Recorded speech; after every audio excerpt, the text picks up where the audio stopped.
इस चैनल को जब मैंने महाराष्ट्र में पहले वीडियो पाने के लिए अंबेडकर जयंती के मौके ऊपर संघर्ष हुआ, हमें आंदोलन करना पड़ा। उस पूरे आंदोलन में पूरे का पूरा पैसा कांशीराम का लगा था। मैंने किसी एम्प्लॉई से भी इकट्ठा नहीं किया था, लेकिन सारे का सारा पैसा मेरा लगा था। लेकिन कुछ कर्मचारियों ने कहा कि इस आंदोलन में सबसे पैसा इकट्ठा किया जाए। मैंने कहा कि भाई बड़ी अच्छी बात है, ये तो ऐसा होना चाहिए। तो उस वक्त पहली बार कूपन छपाए गए पैसा इकट्ठा करने के लिए। उन्होंने कमेटी बनाई, पैसा इकट्ठा करने के कूपन बांटे, इकट्ठा किया।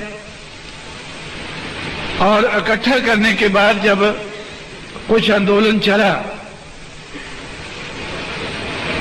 तो मुझे लगा कि आंदोलन चलने में पैसा नहीं आ रहा है, लेकिन अपने पैसे से चलाता रहा, जो थोड़ा बहुत उस वक्त चलता था। उस वक्त मेरे पास 35,000 रुपया था।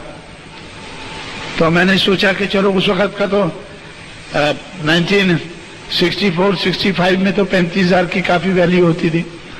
तो मैंने बोला कुछ देर तो ये चल ही जाएगा। तो उस वक्त तो कुछ कर्मचारियों ने, जब जैसे आंदोलन खत्म हुआ, अंबेडकर जयंती अनाउंस हो गई, तो कुछ कर्मचारियों ने कहा कि भाई पैसे का हिसाब किताब होना चाहिए। मैंने कहा कि बड़ी खुशी की बात है भाई, हिसाब किताब करो। तो जिस कर्मचारी ने कहा था कि हिसाब किताब होना चाहिए, उसी के घर में हमने मीटिंग रखी, उसी की ड्यूटी लगाई कि भाई आप लोगों ने पैसा, ये कमेटी बनाई है, आप लोगों ने ही पैसा कूपन बांटे हैं, आपने इकट्ठे किए होंगे, तो भाई करो हिसाब किताब, लेना देना होगा। जब लेना देना होगा, हिसाब किया। ये पहले आंदोलन की बात है जब अंबेडकर जयंती के लिए हमने अम्बुशन फैक्ट्री में आंदोलन किया था, 1965 की बात है।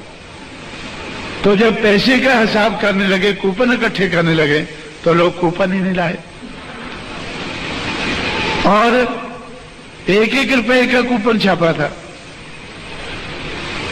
और आप लोग भी सुन के दंग होंगे, मैं तो उस वक्त दंग नहीं हुआ क्योंकि मेरा तो पैसा लगा था, मुझे तो दंग होने की जरूरत नहीं पड़ी।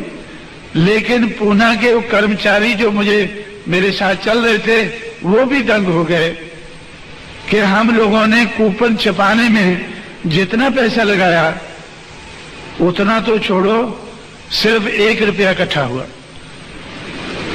जिस कर्मचारी ने ऑब्जेक्शन लिया था, सिर्फ उसी ने 1 रुपया दिया था। जिसने ऑब्जेक्शन लिया उसी ने 1 रुपया दिया। तो वो सोचा कि मैंने तो ये सोचा था कि जब मैंने 1 रुपया दिया है, पता नहीं कितना इकट्ठा हो गया होगा, पता नहीं कितना इकट्ठा हो गया होगा। मैंने उससे सोचा कि भाई ये इतना रुपया लगा है इसके ऊपर, तो अभी आप जिम्मेवारी लो, कूपन आपके हाथ में है, आप इसको इकट्ठा करके दे दो। उसी दिन से वो हमारा संगठन छोड़ गया। अब ये मेरे बस का काम नहीं है। जब ये लोग इकट्ठा ही नहीं करते हैं तो मेरे ऊपर जिम्मेवारी आ गई, तो मैं ये काम नहीं कर पाऊंगा। उससे मैंने सबक सीखा।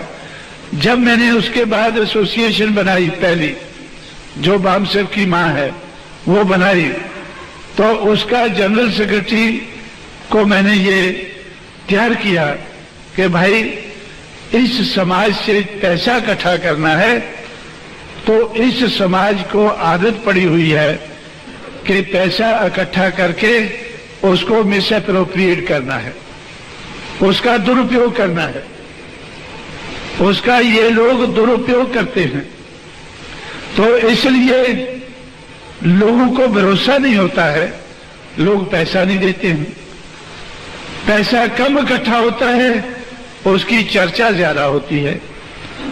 अब देखो, ये तजुर्बा है हमारा कि 1 रुपया इकट्ठा हुआ है और इतनी इसकी चर्चा हो गई। और जब हिसाब किताब करने लगे तब ये समझ में आया कि ये समाज पैसा क्यों नहीं देता है। क्योंकि अंबेडकर जयंती मनाने के लिए उसी जगह, जिस जगह ये आंदोलन हुआ था, लोग पैसा इकट्ठा करते थे, 2 महीने मनाते रहते थे, पैसा इकट्ठा करते रहते थे और खाते पीते रहते थे, थोड़ा लगा जाते थे, थोड़ा खा पी जाते थे।